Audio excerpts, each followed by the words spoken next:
Sobrang viral na nga ang nangyari mismo kay Meiko Montefalco at ang mismong husband nito na si Patrick.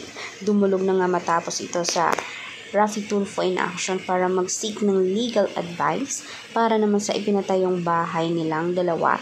Pero gayon pa man, ang gastos lamang ay nasa babae, kay Meiko lamang. Alam naman natin na walang hiya itong si Patrick na ito dahil wala nang trabaho, inaalagaan ng asawa, binibigyan ng pera.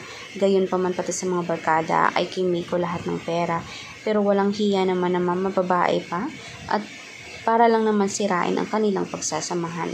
Gayon naman, ang concern ni Meiko ay kung paano umano ang bahay na ipinatayo niya. Dahil kailangan umano ay siya ang makinabang doon dahil siya naman talaga ang naghirap at gumapang ipatayo yon. Sayang lamang, maraming mga netizen ang nagkomento na sayang dahil nga halos 5 million umano ang kanyang nagastos doon at iyan ang bahay. Maganda na, sinira lamang ng pagsasama ng kabit na iyan ni Patrick. Alam naman natin na gusto ni Meiko na ang makinabang ay ang mga bata. Pero gayon pa man, ang lupa ay titulado at nasa pangalan mismo ng ina ni Patrick.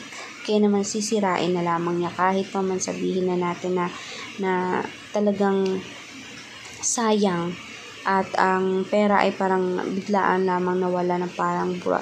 Pero gayon pa man ay makikita naman iyon ni Meiko dahil si Meiko ay isang masipag na entrepreneur sa industriya.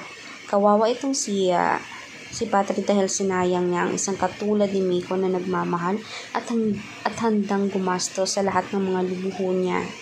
Ngayon naman viral na viral talaga kung paano niya haharapin ito, pati na rin itong kabit na ito na minsan na palang dinala ni Patrick doon sa mismong pamamahay nila at doon pa talaga nagbembang.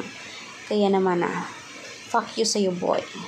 Kaya please mag-subscribe, i-like at i-share ang ating videos on public. Maraming salamat po mga kanetizen, hanggang sa muli.